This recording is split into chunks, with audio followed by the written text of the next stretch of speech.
Hey everybody, this is Juan from the Two Brothers Real Estate team, and in this video I'm going to be talking about how to write a winning offer in a seller's market. I've talked to a lot of people right now, and of course it's a strong seller's market here in Vancouver and the Fraser Valley, and there's a lot of buyers that are frustrated because they put a bunch of offers and of course they haven't been able to win.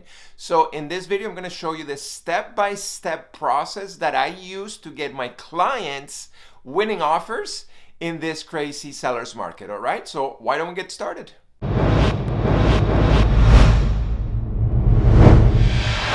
All right, everybody. So before we get started, what I'll get you to do is just click the link below this video, subscribe to the channel, of course, like the video because we're putting brand new content every single week that's going to help you buy, sell, or invest in real estate here in Vancouver and the Fraser Valley. All right. So of course, in this video, I'm going to show you how to write a winning offer on a seller's market. But of course, I know for a fact that some of you guys are going through the following things. Okay. First of all, maybe some of you guys are looking or have looked at dozens, if not hundreds of homes during the last few weeks, few months, maybe 6 to 12 months, because it's been a seller's market for a little while now. So maybe you've looked at a lot of homes without being successful in getting your dream home, okay? Maybe you have put a few offers on homes, of course, without much luck. I know people that not only have put 1 or 2 or 3, but some people have put up to 10 to 15 to 20 offers without, of course, winning, okay? So I know that it can be a little frustrating. It could be it's not very motivating, right? But I'm just telling you, it can be done, and I'm going to show you in this video how to have a winning offer, of course. Maybe you don't know how to make your offer better, okay? Maybe you think that just by giving more money is going to make that offer better, but in reality, it's not only the money on how much you give the seller, but there's another things that you can actually look at to make your offer better. And of course, that's what we're going to be talking about in this video, okay? Maybe you would like to be able to write a winning offer, okay? I don't know how many offers are you willing to put before you kind of give up, and I don't want you to do that because I know that you can actually get a winning offer coming up if you follow the steps that I'm going to tell you in a second. All right. And of course, don't want to pay tens of thousands of dollars over the asking price. Just like I mentioned, I've seen a lot of offers that are winning offers without having to be the most money, like, you know, giving the most money to the seller. Okay. Sometimes sellers will take an offer that's better even though it's not the highest bid offer, okay? And I'm going to show you how to make that offer even if you don't want to give top dollar for those offers, okay? So this is how you will make your offer unbeatable. And of course, that's what we want, especially in a seller's market when there's 2, 3, 5, 12, 15 people putting an offer in the same home. Of course, you want to be that number one offer, okay? And I'm going to show you how to do that right now, okay? So what I'm going to do is I'm going to talk about the different ways that you can make that offer better, and of course the most common and the one thing that most people think that you have to do better than everybody else, of course, give more money to the seller, okay? So price is definitely a very important part of your offer, okay? But the highest price is not always the winning offer, okay? Just like I mentioned before, I've seen a lot of winning offers that are not with the highest price, okay? So again, just because you can give an extra $50,000, $100,000 over asking price, you can still win that offer, okay? Of course, price is important, the most important part, because you can't just give nothing to the seller. At the end of the day, the seller wants to make money. So it has to be competitive price, but you don't have to be the highest a lot of the times to be able to win an offer. Okay, I'm just kind of throwing that out there.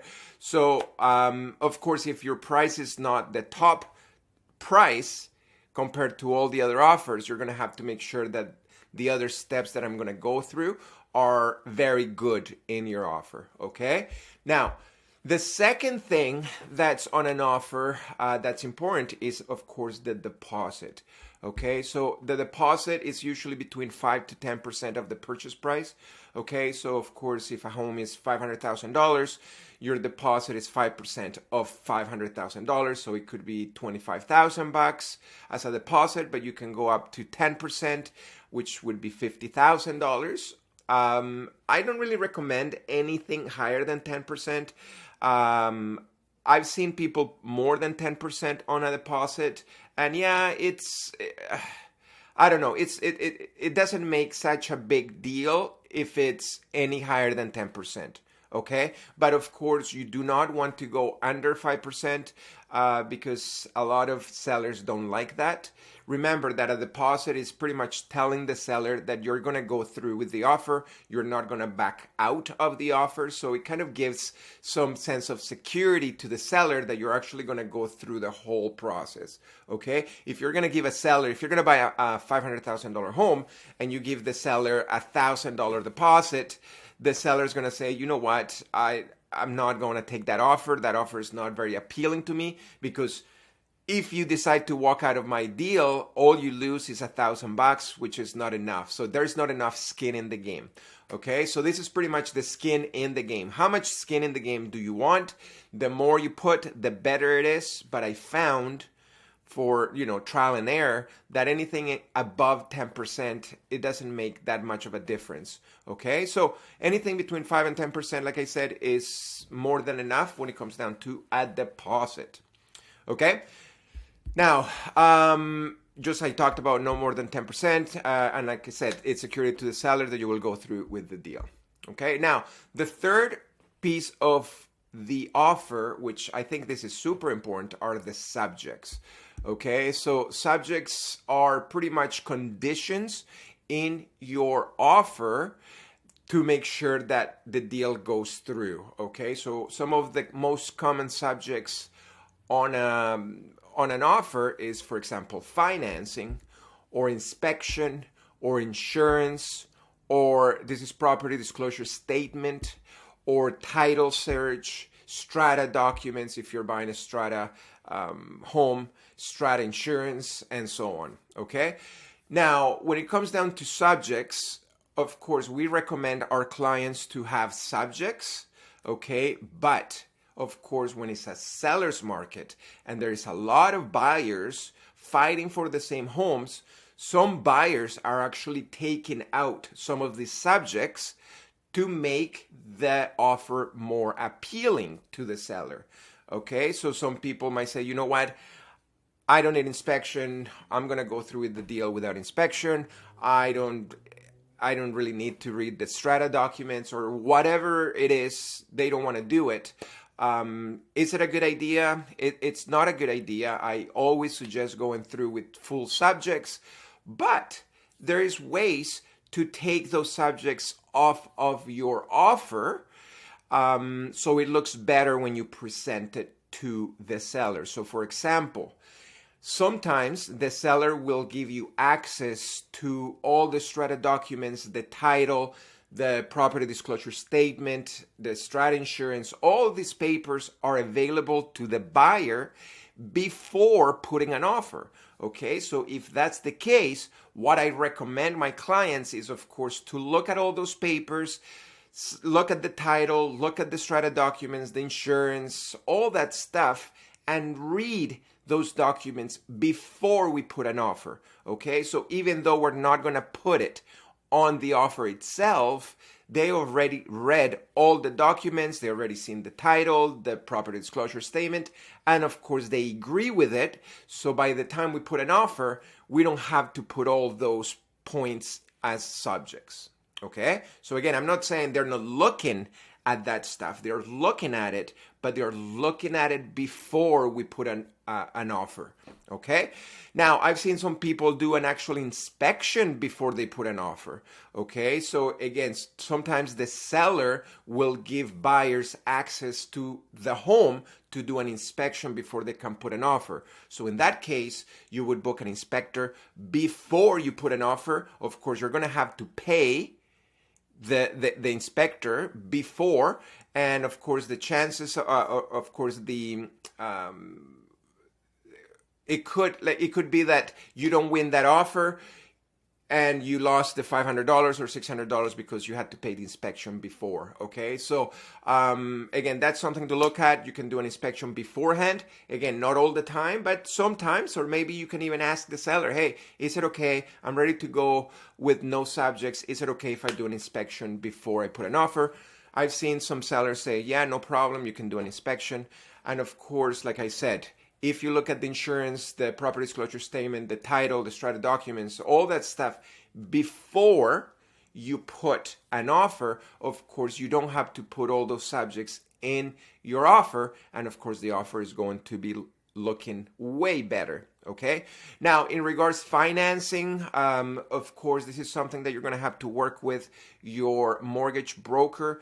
That's the person that at the end of the day is going to say, you know what, I recommend it's okay if you take the financing subject out or not. Okay. If you're going to pay cash for the home, of course, you don't need financing. But if you're getting a mortgage, of course, I would strongly recommend that you talk to your mortgage broker, and they are the ones that are going to guide you to see if it's a good idea for you to remove that financing or not. Okay, so if you were to think about what would a perfect offer for a seller look like, it's an offer with no subjects. Okay, so they don't have any subjects on the offer, and of course sellers love that because it's going to be a quick sale and they don't have to worry about all this stuff. Okay. Now, number 4 are the dates. Okay. So this is actually a super important part of the offer. And people don't really put much attention into it, and they don't really know how important dates are to winning an offer. Okay. So I'm talking about the completion and possession dates. Okay. Completion is, of course, when the deal closes, okay, when money actually transfers from the seller to the buyer or whatever. And then possession, of course, is the date in which you actually take possession of the new home. Okay. Now, why is it so important? It's important because if you think about it, you have to make sure that the dates work with the seller, because most likely the seller is selling a home because they're buying their next home. Okay, so they have to match those dates so everything kind of runs smoothly. It's like a long train. Okay, everything's connected. If you sell this home, you have to match the dates to buy the home, and then that person, you know, they're buying that home, that home has to be sold, so the next owner will get into the next home and the next home and the next home. Okay, so a way to make the dates work and in your offer is asking the seller, hey, Mr. or Mrs. Seller, what are the best dates for you? Okay, so you ask them what's the best dates for the sellers, and they're gonna give you the dates. And of course, if you wanna make this offer very attractive to the seller, you're gonna try to make that work for them. Okay, and that's the way that you make your offer better in regards to the dates. All right. So, and then I'm going to give you a couple of bonuses that I've seen, and they worked for us a lot. So I'm just going to throw a couple of things that you can also add to that offer. Okay, so it's not only giving them the offer, but you're also going to get a pre-approval letter from your mortgage broker, and you're going to send that letter attached to the offer to the seller. Okay, of course, if you're not having a financing subject, of course you don't need this because you don't need pre-approval or approval from a mortgage. But if you have a financing subject in your offer, again, to make that better is to attach that pre-approval letter from your mortgage broker, because then it's going to give a little bit of security to the seller, peace of mind, okay? Because he's going to say, okay, he has a subject for financing, but guess what? There is a letter from the mortgage broker, and the mortgage broker is saying that pretty much it's a done deal, okay? So don't worry about it. It's pretty much under control, okay? Now, the second thing that I've seen people do is actually to write a letter about you and your family and why the seller should pick you, okay? So this is where you talk about, you know, all the struggles that you've gone through and why do you love their home and how much you're going to take care of their home and so on. It works. I'm not saying this is going to make your offer the best, because again, at the end of the day, the dates and the price and the subjects are way more important than all this stuff. But if you're actually competing with another offer that's very, very, very similar, these two things right here, the pre-approval letter and the letter about you and your family, could make the difference for the seller to kind of go towards you a little bit. Okay, so again, this is something that we've done before, and we've been successful with it. So if we were going to put a perfect offer in a perfect world, this is exactly how your offer should look like, okay? So first of all, the price, you're going to make sure that your price is higher than any other offers, okay? At the end of the day, just like I mentioned before, the seller, at the end of the day, they're selling the home to make money or to be able to get enough money to buy the next home. So they're going to pick, usually, not all the time, the offer that's the highest in regards to price. Okay, now the next thing with the deposit, I would probably say give the deposit after acceptance, not subject removal. Okay, so when we give the deposit, make sure that I would probably go 10%. Again, 10% is more attractive than 5%. And I would say, look, I will give you the deposit after you accept this offer. Okay, some people, and we usually do it as we give the deposit after subject removal. But if you think about it, if you have no subjects, because this is kind of no subjects, right? You have no, you have no financing, no, like nothing. It's completely empty. Of course, if they accept the offer, what do? You give them the deposit right away, and of course that would be the best for the seller. That's the most attractive offer for the seller. But of course, like I said here, no subjects, we don't recommend it. But again, I'm talking about the perfect offer in a perfect world, okay? Now, in regards to the dates, I would pick the exact dates that the sellers want, okay? Just like I mentioned, you ask them, hey, what are the best dates that are going to work for you? And then you work around that and you try to make it happen, okay? Now, in regards to the approval letter, of course, if you have no subjects, that means that you have no financing. Of course, you're not going to need an approval letter because you have no subjects. Okay, and of course the letter, I would still write a letter why your family is the best option for their home. Okay, so anyways, so that's kind of how I would probably write a winning offer. It has worked amazing for our clients. But anyways, if you're looking to sell your home, if you're looking to buy a home and you're not having, it hasn't worked for you, maybe give us a call, maybe contact us, we'll be able to help you out. Of course, if you are working with another realtor, we cannot work with you. I would love to work with you, but we cannot work with you. But if you don't have a realtor, you're looking for a realtor to help you buy your next home in this crazy seller's market, of course, you can get a hold of us. You can go to our website at www.twobrosrealty.com, or you can email us at thebrothers@twobrosrealty.com, or of course you can call us directly at 778-881-8746. Okay, so again, if you have any questions in regards to any of that stuff, make sure that you contact us. You can also comment below this video and I'll be more than happy to answer your questions, all right? But besides that, make sure that you subscribe to the button right below. We're putting brand new content just like this every single week that's going to help you buy, sell, or invest in Vancouver and the Fraser Valley. All right, I'll talk to you on the next one.